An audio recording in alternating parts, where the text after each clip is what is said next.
मूळ संख्या म्हणजे काय? तर इंग्लिशमधून त्यालाच प्राईम नंबर असे म्हणतात. तर या ठिकाणी दिलंय ज्या संख्येला फक्त त्याच संख्येनं भाग जातो, इतर कोणत्याच संख्येने भाग जात नाही, त्या संख्येला मूळ संख्या म्हणजेच प्राईम नंबर असे म्हणतात.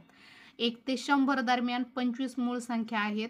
तर त्या खालीलप्रमाणे. तर 1 ते 10 मधील मूळ संख्या 2, 3, 5, 7, 11 ते 20 मधील मूळ संख्या 11, 13, 17, 19, 21 ते 30 मधील मूळ संख्या 23 आणि 29, 31 ते 40 मधील मूळ संख्या 31, 37, 41 ते 50 मधील मूळ संख्या 41, 43, 47, त्यानंतर 51 ते 60 मधील मूळ संख्या 53 आणि 59, 61 ते 70 मधील मूळ संख्या 61, 67, त्यानंतर 71 ते 80 मधील मूळ संख्या 71, 73, 79, 81 ते 90 मधील मूळ संख्या 83 आणि 89, आणि 90 ते 100 मधील मूळ संख्या 97.